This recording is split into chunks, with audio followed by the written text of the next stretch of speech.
નમસ્કાર, આપ જોઈ રહ્યા છો નેશન પ્લસ ન્યૂઝ. હું છું આપની સાથે હેતલ ભગત. વડોદરામાં રોડ પરના ખાડા અને ટ્રાફિક જામની સમસ્યા હવે હદ વટાવી રહી છે. શહેરના આજવા રોડ પર એક એવી ઘટના બની જેણે સોશિયલ મીડિયામાં ભારે ચર્ચા જગાવી છે. લગ્ન મંડપે પહોંચવા માટે નીકળેલી એક દુલ્હન ટ્રાફિકમાં એવી ફસાઈ કે તેણે પોતાની મોંઘી દાટ કાર છોડીને એક અજાણ્યા વ્યક્તિ પાસે એક્ટિવા પર લિફ્ટ માંગવી પડી હતી. વડોદરા મહાનગરપાલિકાની છૂટીના પડઘમ વાગી રહ્યા છે. એવા સમયે હોદ્દેદારો અને તમામ ઝોનમાં પૂરજોશમાં કામગીરી શરૂ કરાવી દેવામાં આવી છે. આ કામગીરીને કારણે એક દુલ્હનને જ લગ્નના સ્થળે પહોંચવામાં મોડું થવાની ઘટના સામે આવી છે. મળતી માહિતી મુજબ નવવધુ સ્તુતિ શેઠ પાર્લરથી તૈયાર થઈને ઘરે આવ્યા બાદ લગ્ન સ્થળે જવા નીકળી હતી. સામાન્ય રીતે જે અંતર કાપતા માત્ર 15 મિનિટ લાગે છે, ત્યાં ટ્રાફિક અને રસ્તા પરના ખોદકામને કારણે તેમને 1 કલાકથી વધુ સમય લાગ્યો હતો. આજવા રોડ પર રસ્તો વન વે હોવાથી અને 3 બસો ફસાઈ જવાથી વાહનોની લાંબી કતારો લાગી હતી. એક બાજુ જાન પાર્ટી પ્લોટ પહોંચી ગઈ હતી અને બીજી બાજુ મુહૂર્તનો સમય હાથમાંથી સરકી રહ્યો હતો. અંતે કોઈ રસ્તો ન જણાતા સ્તુતિ શેઠે હિંમત બતાવી અને એક અજાણ્યા વાહન ચાલક પાસે લિફ્ટ માંગી હતી. ભારે ટ્રાફિકને કારણે લગ્નમાં મોડા પડીએ તો ચાલે, પરંતુ કોઈ ગંભીર દર્દીને લઈને જતી એમ્બ્યુલન્સ મોડી પડે તો શું થાય? એવા સવાલો ઉઠાવી દુલ્હને પોતાનો રોષ વ્યક્ત કર્યો હતો. એકચ્યુઅલી હું પાર્લરથી રેડી થઈને ઘરે આવી. ઘરેથી પછી જતી હતી હું, કેમ કે ટાઈમ થઈ ગયેલો અને બારાત ઓલમોસ્ટ આવવાની હતી. થોડો ટાઈમ હતો મારી પાસે, તો હું ફોટોશૂટ કરવાનું હતું.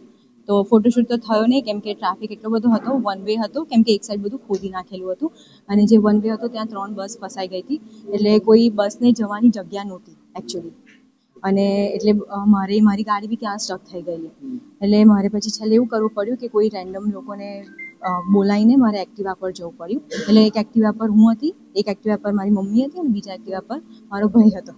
એટલે એવી રીતે અમે પાર્ટી પ્લોટ પહોંચ્યા હતા. એટલે થોડું સિચ્યુએશન થોડી ટેન્સ હતી, કેમ કે બારાત આવી ગઈ હતી અને મારા ફેમિલીમાંથી જ કોઈ રિચ્યુઅલ્સ કરવા ના હોય તો પછી ના સારું, અપમાન જેવું લાગે. અને મુહૂર્ત બી સાચવવાનું હતું. હા, તો શું કહેવા માંગશો? લોકો તમારી જેમ ઘણા બધા લોકો આવી રીતે હેરાન થઈ રહ્યા છે, તો કોર્પોરેશનને શું કહેવા માંગશો? કારણ કે આ થયું છે શાના કારણે? ખાડો ખોદેલો હતો, એને કારણે ટ્રાફિક જામ થાય છે. એટલે ખાડા ખોદો તો સમયસર થોડું પૂરવાનું બી રાખો, કેમ કે એ ટાઈમે કદાચ એમ્બ્યુલન્સ હોત તો એ સિચ્યુએશન ડિફરન્ટ થઈ શકતી હતી. કેમ કે મારા લગ્ન તો મુહૂર્ત વગર બી થઈ શકતા હતા, પણ કોઈનું જીવ જતું રહેતું અગર લાઈફ એન્ડ ડેથ સિચ્યુએશન હોત તો. તમારા ઘરથી કેટલું ડિસ્ટન્સ હતું? કેટલા ભાઈ કાકા મારા ઘરથી નોર્મલ છે 15 to 20 મિનિટ્સ, પણ એ ટાઈમે મને મોર દેન 1 hour લાગ્યો, કેમ કે 45 મિનિટ સુધી તો હું ટ્રાફિકમાં જ હતી અને પછી હું ગઈ એની બીજી 15-20 મિનિટ બાઇકમાંથી. એટલે કલાક ઉપર તો થઈ જ ગયેલો અને ફોટોશૂટ તો થયો નહીં. નહીં થયો ફોટો. લગ્નનો તો જે પર્સનલ ફોટોશૂટ થયો છે તો નહીં થયો, કેમ કે મુહૂર્ત સાચવવાનું હતું. અત્રે નોંધનીય છે કે માત્ર દુલ્હન જ નહીં, પણ તેની મમ્મી અને ભાઈએ પણ અલગ અલગ એક્ટિવા પર લિફ્ટ લઈને માંડ લગ્ન મંડપ સુધી પહોંચવાની નોબત આવી હતી. આ અંધાધૂંધીમાં દુલ્હનનું પર્સનલ ફોટોશૂટ પણ રહી ગયું અને પરિવાર ભારે તણાવમાં મુકાઈ ગયો હતો.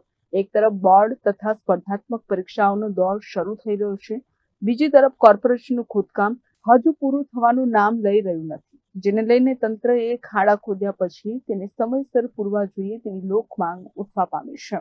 કેમેરામેન નવનીત પરમાર સાથે Chirag Patel, Nation Plus News, Vadodara.